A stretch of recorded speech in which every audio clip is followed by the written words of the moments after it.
গঙ্গাজলঘাটি ব্লকের লুটিয়াবনি হাই স্কুলে অনুষ্ঠিত হয়েছিল আমার পাড়া আমার সমাধান। আর সেই ক্যাম্প পরিদর্শনে এসেছিলেন রাজ্যের মন্ত্রী অরূপ রায়। আর তা দেখি এলাকার তৃণমূল কর্মীরা সেই সরকারি ক্যাম্পেই দলীয় পতাকা নিয়েই প্রবেশ করেন, যা দেখেই অনেকটাই অস্বস্তিতে পড়েন মন্ত্রী থেকে এলাকার তৃণমূল নেতারা। তারা সকলেই তাদের সেই কর্মীদেরকে সেখান থেকে তাড়িয়ে দেন। আর এই নিয়েই গুঞ্জন শুরু হয় সরকারি ক্যাম্পে কিভাবে দলীয় পতাকা নিয়ে দলীয় কর্মীরা প্রবেশ করলেন, তা নিয়েই বিরোধীরা নানান প্রশ্ন তুলেছেন। যদিও সংবাদ মাধ্যমের মুখোমুখি হয়ে এলাকার সাংগঠনিক ব্লক সভাপতি জানিয়েছেন তৃণমূল কর্মী সরকারি প্রোগ্রাম মানেই তাদের একটা আবেগ মনে করেন, আর সেই কারণেই দলীয় পতাকা নিয়েই তারা হয়তো প্রবেশ করেছেন। কিন্তু আমাদের চোখে আসার সাথে সাথেই তাদেরকে আমরা বাইরে বের করে দিই। কিন্তু এ বিষয়ে বিজেপি বিধায়িকা কি জানালেন বাঁকুড়া এক্সপ্রেস টিভির মুখোমুখি হয়ে? এখানে মানুষের অভাবনীয় শোনা হলো। মানুষ তাদের একটা বুথে 232 বোধ হয় 262 নম্বর বুথের প্রায় 10 জন মানুষ তাদের প্রপোজাল দিয়েছেন। 10টা আলাদা প্রপোজাল তাদের মতামত জানিয়েছেন। আমরা সেগুলো লিখে নিয়েছি, নোট করেছি, সেগুলো পোর্টালে দিয়ে দেওয়া হয়েছে এবং সেগুলো সকলে সই করে সেটা রাখা হয়েছে। সেইটা এবারে বিবেচনা করে রাজ্য সরকারের কাছে পাঠানো হবে। ডিএম রাজ্য সরকারে পাঠাবে, সেইটা দেখে বিবেচনা করে তার এস্টিমেট করে তারপর কাজ হবে। আপনি কি নির্দেশ দিয়ে গেলেন? আমি নির্দেশ দিয়েছি যেরকম 10 লক্ষ টাকা রাজ্য সরকার বরাদ্দ করে 10 লক্ষ টাকার মধ্যে যতগুলো কাজ হবে, যতগুলো হওয়া সম্ভব প্রত্যেকটাই হবে, সবকটাই হবে। দাদা, আজকে একটা জিনিস দেখা গেল যে এখানে সরকারি একটা প্রোগ্রাম চলাকালীন কেউ বা কারা দলীয় পতাকা নিয়ে এখানে ক্যাম্পে প্রবেশ করলো, কি বলবেন? না, এই ধরনের কিছু আমি দেখিনি ভাই, এই ধরনের কিছু দেখা যায়নি, আমাদের চোখের সামনে পড়েনি। এটা একদম কমপ্লিটলি নন পলিটিক্যাল। সমস্ত মানুষের, সাধারণ মানুষের এটা তারা আসতে পারে, এখানে এসে তারা পার্টিসিপেট করতে পারে এবং সব সাধারণ মানুষের ব্যাপার। তাদের মতামতকে গুরুত্ব দিয়ে মুখ্যমন্ত্রী এই প্রোগ্রামটা করেছেন। এটা অভূতপূর্বভাবে সারা ভারতবর্ষে কোনো রাজ্যে কখনো হয়নি। এই প্রথম আমাদের রাজ্য সরকার এই উদ্যোগ নিয়েছে। এবারে এটা মানুষের সুবিধের জন্য করা হয়েছে।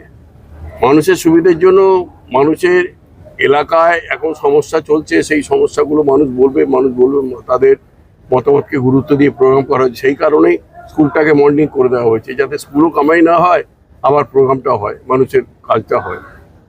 দুদিকটাই লক্ষ্য করে করা হচ্ছে। ঠিক আছে। দেখুন, আমার পাড়া আমার যে সমাধান, আমার পাড়ায় আমার সমাধান যে হবে, এখানে আমাদের দেখা যাচ্ছে যে পশ্চিমবঙ্গের ক্ষেত্রে যেটা দেখা যাচ্ছে, আমাদের বিশেষ করে আমাদের এই এলাকাগুলো, আশেপাশের এলাকাগুলো যেটা দেখতে পাচ্ছি, একটা সরকারি প্রকল্প ঘোষণা করা হয়েছে পাড়াতে যে সমস্যা, সেই সমস্যার সমাধান করার জন্য। সেখানে গ্রামের মানুষ থাকবেন উপস্থিত এবং ওনারা বলবেন যে সেখানে কি সমস্যা, সেই সমস্যাটা নিয়ে বিবেচনা করে সেই কাজটা করা হবে। কিন্তু এখানে দেখতে পাওয়া যাচ্ছে যে তৃণমূলের নেতারা ভাবছেন যে আমাদের দিদি দিচ্ছেন মানে একদম সেই ওনার পকেটে টাকা দিচ্ছেন, জনগণের কোনো টাকা ওনারা দিচ্ছেন না, সেরকম ওনাদের মনোভাব আর কি। তার জন্য ওনারা একদম ঝান্ডা নিয়ে চলে যাচ্ছে, ভাবছেন যে কোনটা সরকারি প্রোগ্রাম আর কোনটা আপনার ওই পার্টির প্রোগ্রাম, সেটা ওনাদের মাথাতে নেই। ওনারা সবসময়তেই ভাবেন যে আমরা রাজ্যে ক্ষমতায় আছি মানে আমাদের রাজত্ব চলবে এখানে, এটাই ওনাদের মনোভাব। এখানে বলার কিছু নেই, জনগণ ওখানে নিশ্চয়ই জবাব দিয়েছেন আশা করি। আমি এখনো পর্যন্ত ব্যাপারটা জানিনি। ওইখানে জনগণ যারা ছিলেন উপস্থিত, অবশ্যই ওনারা সেখানে প্রতিবাদ অবশ্যই করেছেন নিশ্চয়ই। তো নয়, এখানে আমরা দুয়ারে সরকারেও দেখেছি, সেখানে বিরিয়ানি থেকে শুরু করে আপনার কি হয়নি, কোটি কোটি টাকা তছরূপ করে, যেটা মমতা ব্যানার্জির পকেটের টাকা দিচ্ছেন না বা অভিষেক বন্দ্যোপাধ্যায়ের পকেটের টাকা না, কিন্তু বা এখানে যিনি এমপি আছেন বা যারা তৃণমূলের যারা এমএলএরা আছেন, ওনাদের পকেটের টাকা না, এটা জনগণের, প্রত্যেকটা জনগণের ট্যাক্সের টাকা। এবং আমরা যে রোডে চলছি, সেই রোডে চলাতেও আমাদের ট্যাক্স দিতে হয়। একটা শ্যাম্পু পাতা কিনলেও সেখানে আমাদের ট্যাক্স দিতে হয়। সেই ট্যাক্সের টাকা এনারা মৎসব করছেন একদম।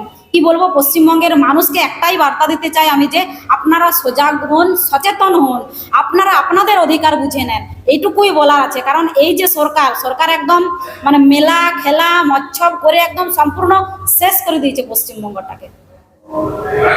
ব্যাপারটা দেখুন, আমাদের দলীয় কর্মীদের মধ্যে তো একটা আবেগ থাকে, সেই আবেগকে তারা সামনে রেখে হয়তো দলীয় পতাকা নিয়ে ঢোকার চেষ্টা করেছিল। তো আমরা তৎক্ষণাৎ তাদেরকে বার করে দিয়েছি, বলেছি এটা আমাদের সরকারি কর্মসূচি। এবং আমরা বিগত দিনের কর্মসূচিগুলো তো ক্যাম্পগুলো লক্ষ্য করছি যে আমাদের বিজেপি যারা গ্রাম পঞ্চায়েতের মেম্বার, বিজেপি যারা পঞ্চায়েত সমিতির মেম্বার, সিপিএম এর যারা পঞ্চায়েতের মেম্বার, সমিতির মেম্বার রয়েছে, তারাও সশরীরে উপস্থিত থেকে ক্যাম্পে মানুষকে সহযোগিতা করছে এবং এই পাড়ায় সমাধান ক্যাম্পে তারা মমতা বন্দ্যোপাধ্যায়কে স্বাগত জানাচ্ছে একটা অভিনব কর্মসূচির জন্য। তাদেরকে আমরা বলেছি যে দেখুন, এটা তো আমাদের দলীয় কর্মসূচি নয়, এটা হচ্ছে আমাদের সরকারি কর্মসূচি। তার মধ্যে কিছু কর্মীদের একটা আবেগ থাকে, মমতা বন্দ্যোপাধ্যায় মানেই তারা তৃণমূল, এই ভাবনাটা তাদের মধ্যে ছিল বা আছে।